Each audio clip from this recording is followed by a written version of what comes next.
Shalom Bapak Ibu Saudara yang saya kasih dalam Tuhan Yesus Kristus, bangkit dan bercahayalah. Senang sekali bisa menjumpai Bapak Ibu Saudara lagi dalam Daily Devotion hari ini.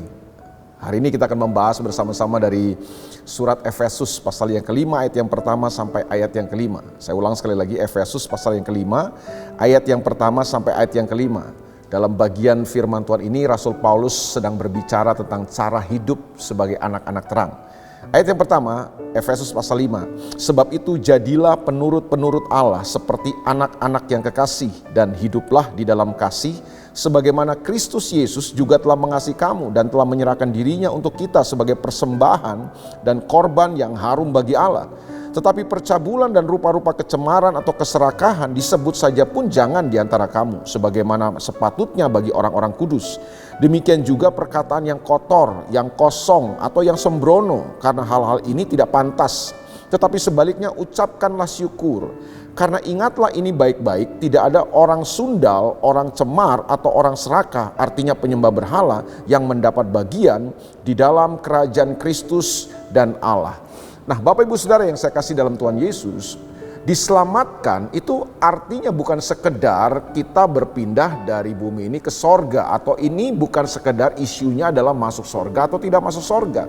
Kita diselamatkan itu artinya adalah kita menjadi ciptaan yang baru, kita menjadi manusia baru, kita kembali kepada rencana Allah yang awal. Apa rencana awal Tuhan buat hidup manusia adalah supaya kita menghidupi gaya hidup Tuhan, gaya hidup terang, gaya hidup serupa dengan Kristus. Nah, itu sebabnya ketika saudara dan saya diselamatkan, ketika saudara dan saya menerima Yesus sebagai Tuhan dan Juru Selamat, harusnya kita bukan sekedar cuma berimajinasi, berhalusinasi tentang bagaimana kita hidup di sorga, tapi harusnya adalah kita menjalani sebuah kehidupan yang seperti Kristus, kehidupan di dalam terang, karena Kristus adalah terang. Nah, siapa yang ada dalam Kristus? Ia adalah orang-orang yang hidup di dalam terang. Jadi ada terang Tuhan di dalam hidup kita. Nah, kalau ada terang Tuhan dalam hidup kita, itulah yang akan menuntun kita atau membawa kita untuk menjalani sebuah kehidupan yang berbeda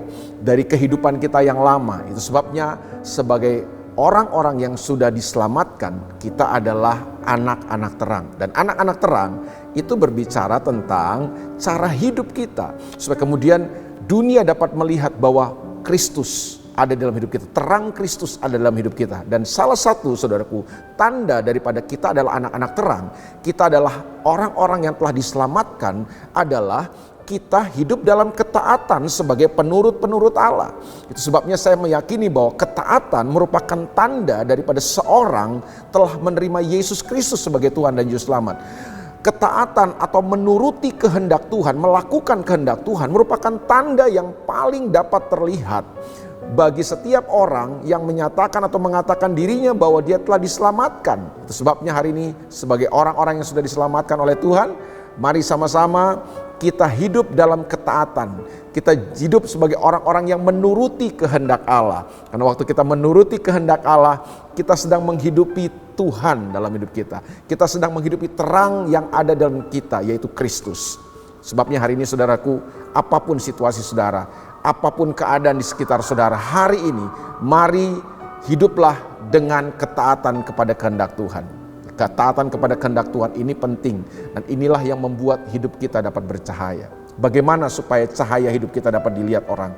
Hiduplah dalam ketaatan kepada Tuhan. Hiduplah sebagai penurut-penurut Allah. Sebabnya Rasul Paulus berkata, tinggalkanlah percabulan, tinggalkanlah kecemaran, tinggalkanlah keserakahan. Bahkan disebutkan saja katanya jangan. Kita jaga perkataan kita. Perkataan kita harus menjadi perkataan-perkataan yang sesuai dengan kehendak Tuhan, sesuai dengan firman Tuhan. Tindakan-tindakan kita harus menjadi tindakan-tindakan yang seturut dengan kehendak Tuhan.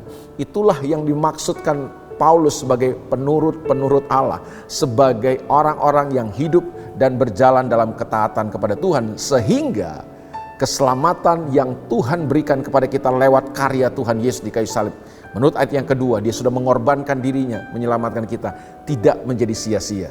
Jadi tujuan inti daripada keselamatan bukan sekedar supaya kita bisa masuk sorga.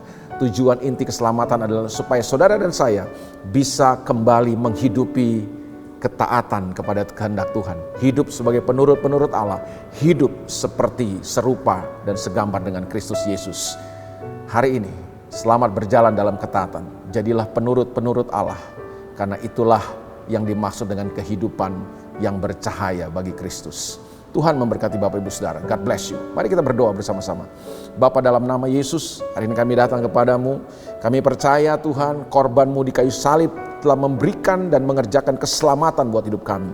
Dan hari ini, waktu kami percaya kepada Tuhan Yesus, kami menerima keselamatan. Bukan sekedar supaya kami bisa masuk sorga, tapi supaya kami bisa menghidupi kehendak Tuhan, supaya kami bisa berjalan dalam ketaatan kepada kehendak Tuhan. Tolong kami Tuhan, tolong kami Roh Kudus, bantu kami supaya hari ini kami berjalan sebagai penurut-penurut Allah, melakukan kehendak Tuhan dalam kehidupan kami, supaya keselamatan yang Tuhan berikan kepada kami tidak menjadi sia-sia dalam kehidupan kami, tapi keselamatan yang Tuhan berikan dalam hidup kami mengerjakan perkara-perkara yang besar, sampai akhirnya kami menjadi sempurna sama seperti Engkau. Terima kasih banyak Bapa, berkati umat Tuhan hari ini. Tolong umat-Mu hari ini. Dalam nama Yesus kami berdoa dan mengucap syukur. Amin. Selamat menjadi penurut-penurut Allah dalam kehidupan saudara. Tuhan berkati.